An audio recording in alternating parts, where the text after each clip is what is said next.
Hi everyone, welcome to our second literacy lesson on Thursday the 23rd of April. Now we're going to have a look today at reading comprehension. Okay, so we're going to put the magic box on hold for a day or two and we'll come back to that next week. But we're going to have a look at reading comprehension. Okay, now what I want you to do is I want you to go and get your English Let's book, which you should all have, and your English books that you write in, and a pencil and a ruler. Okay, so go and grab all of those things now, and then we can get going. Okay, so we are going to turn to page number 6. Page number 6, and we're going to read the Sandcastle. Now, when we're doing reading comprehensions, it's very important to read everything on the page, okay? So we'll be reading this bit up here all the way down to the very bottom, not missing out anything at all. I'm going to read it to you first so you can just listen to me, or you can follow in your own books, okay?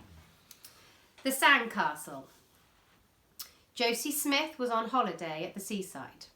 She had spent all her money on a windmill for her best friend, but what she really wanted was some flags for her own sandcastle.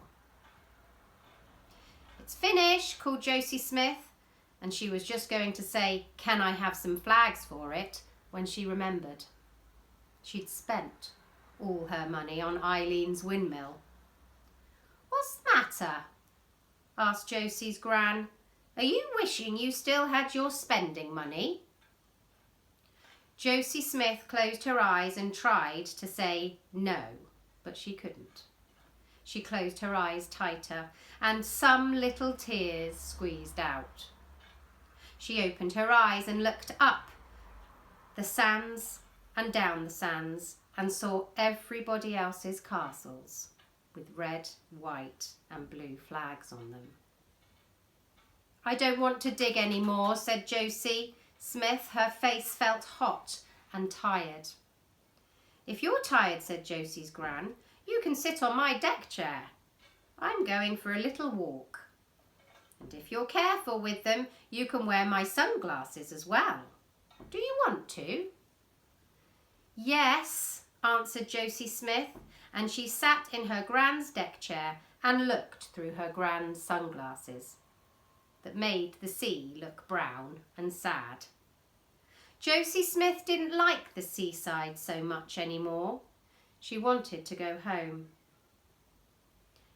"Here I am," said Josie's gran. "I'm really enjoying myself. I just wish I had a big sandcastle like yours, but I'm too old to build one." "You can have mine," said Josie Smith. "I don't like it anymore." "Well," replied Josie's gran, "that's very nice of you, but I like a sandcastle with flags on it myself."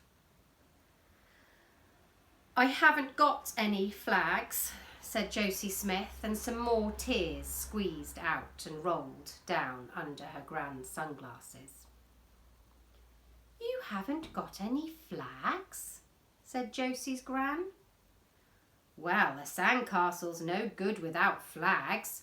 We'd better see if there are any in that magic handbag of mine." And that was from the story Josie Smith at the Seaside by Magdalene Nab. Okay, so when we are answering questions, what do we need to do? We need to remember to write them in full sentences. That's right.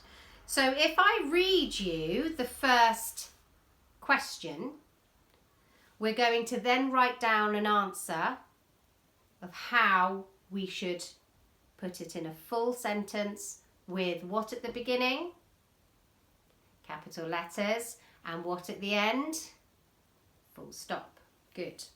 So the first question in the purple box at the top, okay, those are the questions we're going to answer. The first question says, "What is the title of the book from which this passage came?" Okay, So the word passage is just a part of writing, a bit of writing that has come from a book or a bigger poem or something like that. So it says, what is the title of the book from which this passage came?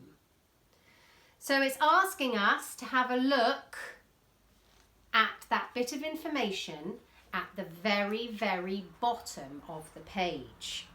Okay, because the answer to that question is right down the bottom here. Okay, and it's in slightly different writing. It's in what we call italic writing. It's in slightly different writing than the rest of the writing up here, to show that it's not part of the story, but it shows us a bit of information about it. Okay, so at the bottom there it says, from Josie Smith at the Seaside by Magdalene Nab. So how can we write that then as an answer to the question, what is the title of the book from which this passage came? Okay, so in your English book, you're going to make sure that you've written the date, you've underlined it, you've put the title, you've underlined it, and then we will be putting number 1. Now, I always ask you when we're doing reading comprehensions to put part of the question in the answer. So if someone was to read your answer, they would be able to guess from that what the question would have been. So, what is the title of the book from which this passage came? We might start by saying,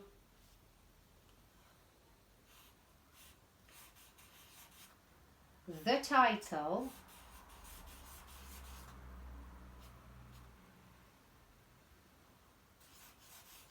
of the book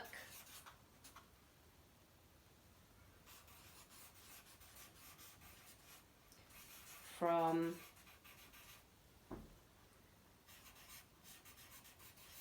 which this passage came is, and then at the bottom of the part of the writing here shows you exactly what it is. So the title of the book from which this passage came is Josie Smith at the Seaside.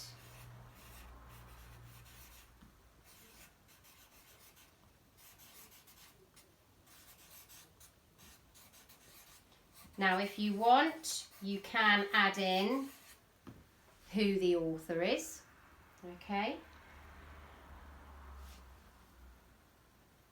But that is a sufficient sentence for you to answer that question in, all right? So what I want you to do now is I want you to have a look through the rest of the questions, and I want you to answer those questions in full sentences, just like we've done the first one here. Okay? Reread the text, reread the information as many times as you need, because all of the answers are in that passage there. Okay? Take your time. Remember, capital letters, full stops. Nice, neat handwriting. Okay. Off you go.